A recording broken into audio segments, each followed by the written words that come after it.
বিশেষ করে রুহুল কবির রিজভীর এই বক্তব্য শুনে আমি হাসতে হাসতে মানে অনেকক্ষণ ধরে হাসতে হাসতে এমন একটা অবস্থা, আমার আশেপাশের লোকজন মনে করেছে আমি বোধহয় পাগল হয়ে গেছি। এবং এই জন্য আমার ভিডিওটা করতে একটু দেরিও হলো।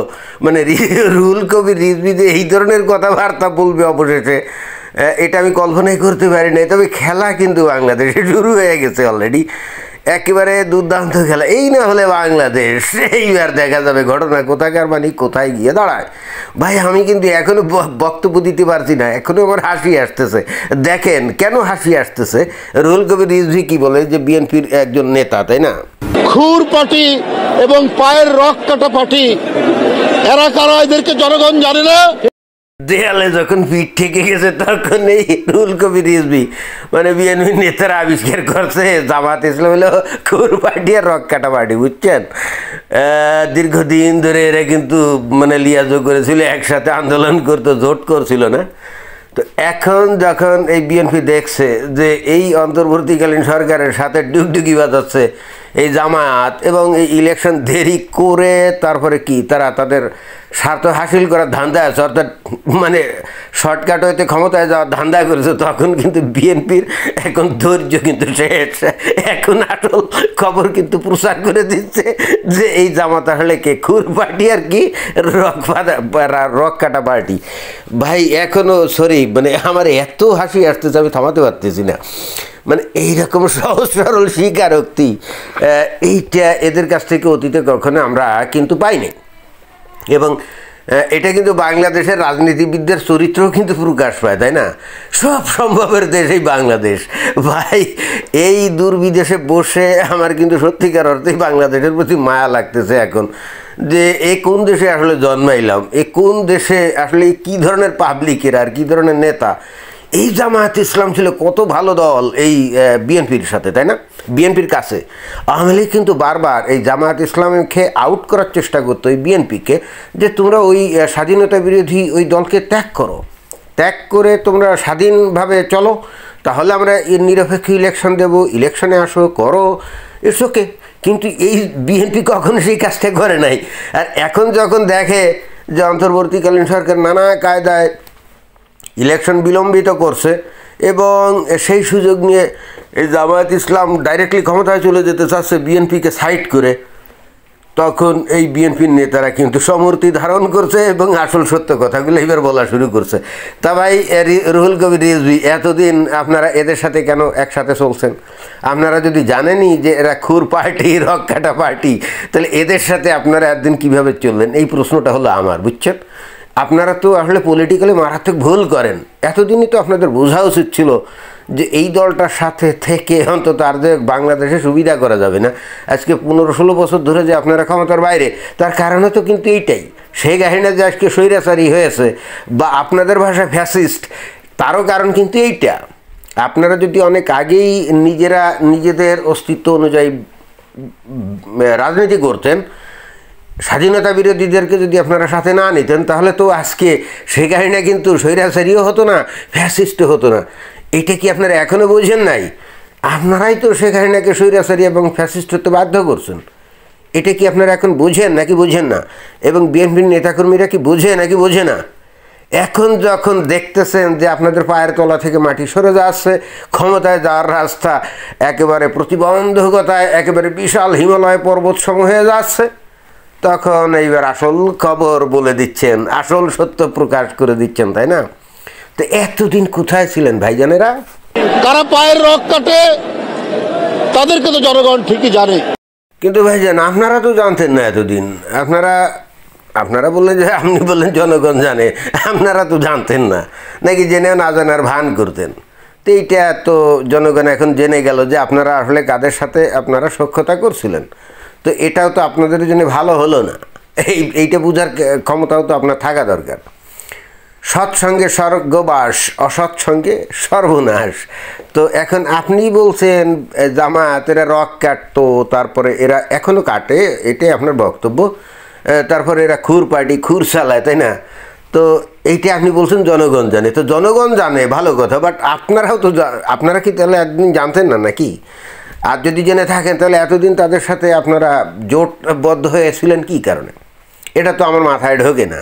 মানে নিজেদের রাজনৈতিক দেউলিয়াপনা নিজেরাই প্রকাশ করে দেন, তাই না?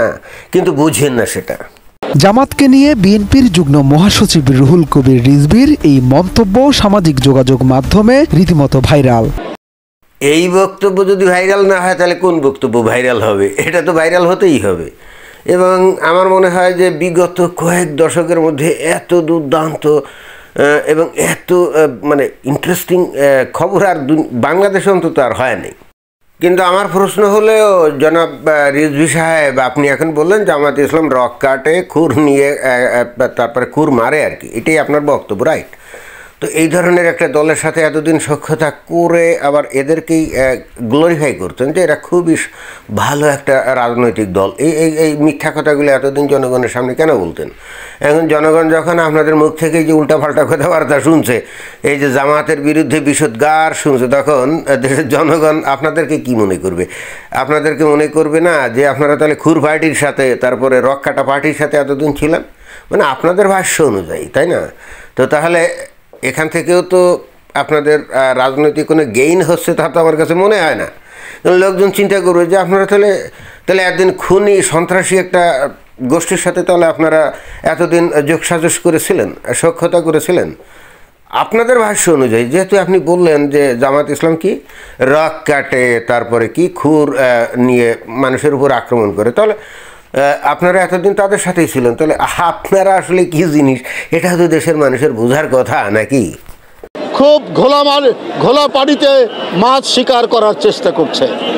রিজভী সাহেব কি বলেন? আমি হাসতে হাসতে আমার তো অবস্থা কাহিল হয়ে যাচ্ছে। তো গোলা পানি যদি কেউ মাছকে শিকার না করে, আপনি ভাইলে কি শিকার করবেন না? আমিও ভাইলে শিকার করব। আমি কি ফেরেস্তা নাকি? যদি মাছ ধরতে গিয়ে যদি দেখি ঘোলা পানি হয়ে গেছে, মাছ সব ভেসে উঠবে, তখন আমি ধরবো না? তো জামাত ইসলাম এতদিন ধরে রাজনীতি করছে, কত অত্যাচার নির্যাতন সহ্য করছে, এখন বাংলাদেশের পানি ঘোলা। এখন এই ঘোলা পানির মধ্য থেকে যদি তারা ক্ষমতায় যেতে পারে, তা সেটা তারা করবে না। আপনারা খালি ক্ষমতায় যেতে চাইবেন আর তারা আপনাদের লেজুড় বৃত্তি করবে, এটা তো হতে পারে না। উল্টাপাল্টা কথা বলেন কেন? জামাত ইসলামের সামনে যদি এমন সুযোগ থাকে যে ক্ষমতায় চলে যেতে পারে, তাহলে সেটা কি তারা করবে না? আমার কাছে তো এটা অনৈতিক মনে হয় না। বাট আমার কাছে প্রশ্ন হচ্ছে যে এতদিন ধরে আপনারা এই জামাত ইসলাম সম্পর্কে মিষ্টি মধুর কথা কেন বলতেন? হঠাৎ করে আপনারা একেবারে নগ্নভাবে জামাত ইসলাম সম্পর্কে সমালোচনায় লিপ্ত হলেন।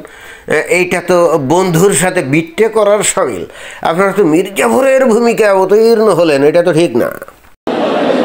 আপনাদের ৭১-এর অর্জন কি? আপনারা ৭১-এর বিরোধিতা করেছেন। রুহুল কবির রিজভী সাহেব হঠাৎ করে আবিষ্কার করলেন যে জামাত ইসলামী ৭১-এর বিরোধিতা করছে। তো এতদিন কি এটা জানতেন না? আর যদি জেনে থাকেন, আপনারা নিজেরাই তো মুক্তিযুদ্ধের পক্ষের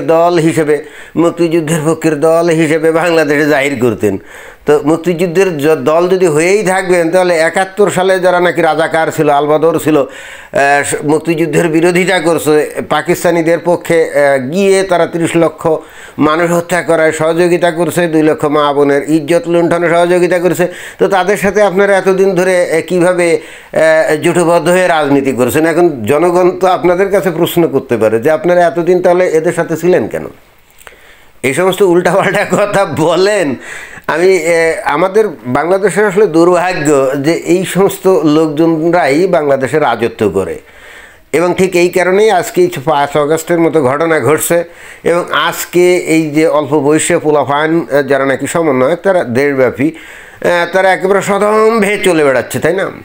অর্থাৎ আপনাদের রাজনৈতিক দেউলিয়াপনার কারণেই কিন্তু বস্তুত এই ৫ আগস্টের মতো ঘটনা ঘটছে, এবং আজকে গোটা দেশের জনগণ কিন্তু ভয়ঙ্কর রকম দুঃখ কষ্টের মধ্যে আছে। আর সবাই কেন জানি মনে হয় ডুগডুগি বাজাচ্ছে। যাই হোক, আপনি যে ড্রামা বা নাটক করলেন, যে সত্য কথাগুলো বললেন, এজন্য আমি আপনাকে ধন্যবাদ জানাবো নাকি নিন্দাবাদ জানাবো আমি নিজেই বুঝতে পারতেছি না। তবে আমার কাছে ভীষণ কৌতুকপূর্ণ মনে হলো, এবং আমি অনেকক্ষণ হাসলাম। এই বিদেশ বিভিয়ে এসে এত হাসির কিন্তু আর সুযোগ আমি পাইনি। আজকে যতটা আমি হারলাম, আমার হাড়টা অনেকটা পরিষ্কার হয়ে গেছে, মনটা খুব উৎফুল্ল হয়ে গেছে যে অনেক দিন বাদে প্রাণ খুলে হাসলাম, কারণ হাসির তেমন এখানে আমি সুযোগ পাই না। চতুর্দিকে খালি বরফ আর বরফ, বরফ আর বরফ, বাসার বাইরে যাইতে পারি না, কোথাও যেতে পারি না, কি একটা বোরিং অবস্থা। আজকে অন্তত মন প্রাণ খুলে হাসলাম, মনে হয় শরীরটা একটু ঝরঝর হয়ে গেল, মনটাও হলো উৎফুল্ল। এই জন্য আপনাকে ধন্যবাদ জনাব রিজভী সাহেব। তো এটাই ছিল বক্তব্য, ধন্যবাদ।